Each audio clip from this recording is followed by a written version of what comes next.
This is Adrian Terry and Jerry Powers, and we're bringing you another important informational update on behalf of Citizens for an Open and Responsible Edgewood.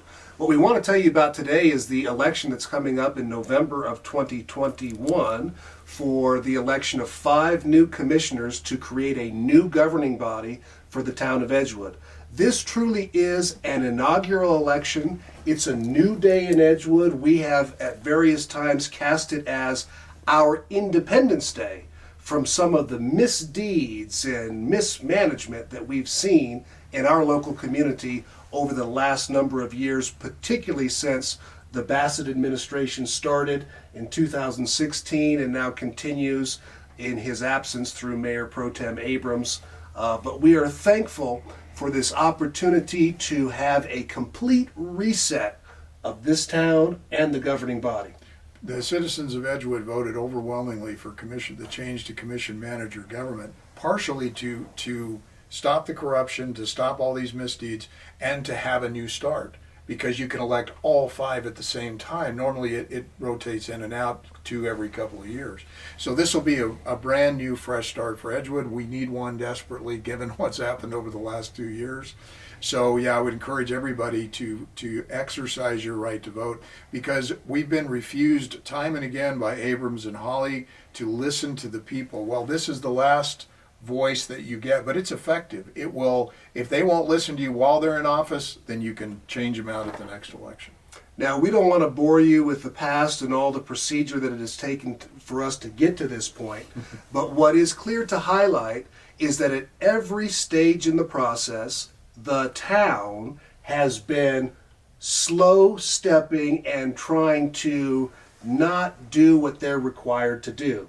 Now, we understand that the town is run by a governing body, a group of people, and there are 2 members on that governing body in particular who have been leading this effort to delay, obfuscate, make things difficult.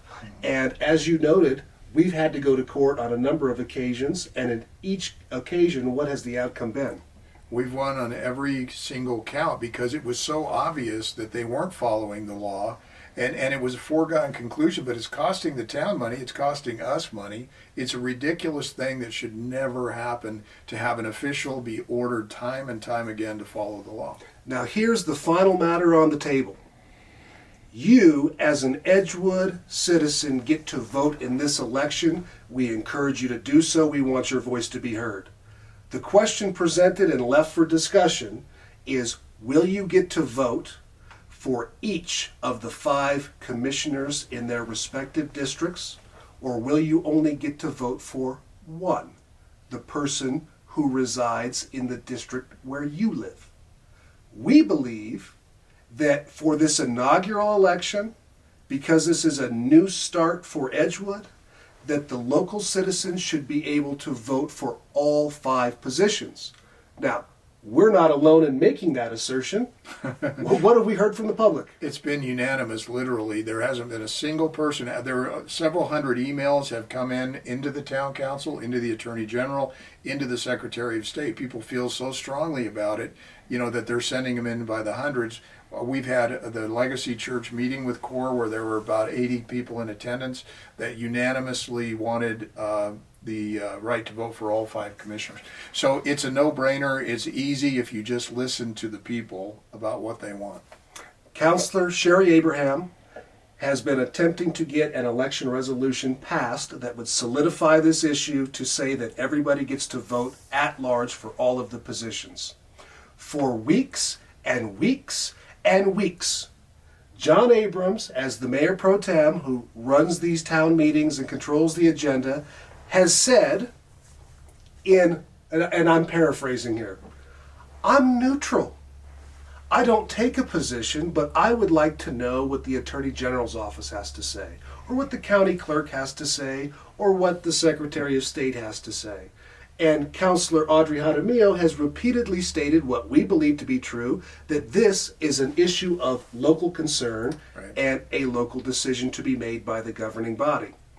Well, finally, at the last regular town meeting, and it may actually have been in a special meeting, I'm not certain. It was a special meeting. But it was last Thursday, Councilor Linda Hawley and John Abrams finally declared their position that they are not in favor of at-large voting and they want single-member district voting, which means you only get to vote for one person, the person in the district where you live.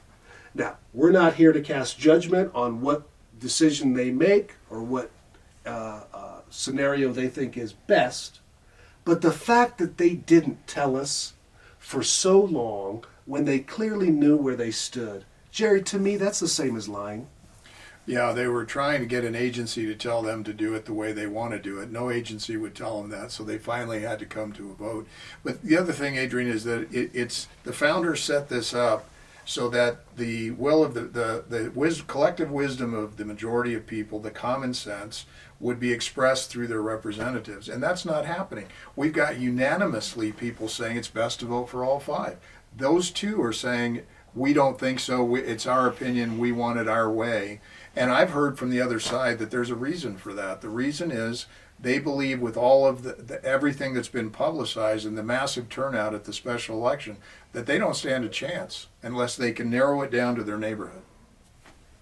Well, we have heard some conversation about special interest groups and their influence in this upcoming election. Presumably that means us. Well, Jerry, I'm just a dude who works in a room in Edgewood. Okay? I don't know if your stature and status is much higher than mine. I don't deem myself a special interest group. The only thing that I'm interested in is transparency and accountability in local government. Right. I think you feel the way I do that, and the way the founders expressed it in their papers is that the common sense of the common people will always be the best answer for the country, and that has to happen if you listen to the people. They will not listen. So, Jerry, people are asking, what can we do? Well, what we're down to now is the election's coming up November 2nd. The ballots have to be printed in September. They'll either be printed for all five or just the one in your district. So the judicial system was set up as a fail-safe, the checks and balances, and you should never have to go there, but in Edgewood with Abrams and Hawley, we have had to go there time and time again. That could happen again. Well, I believe that Edgewood is our town. It is our community. John Abrams doesn't think so. We'll leave you with the clip.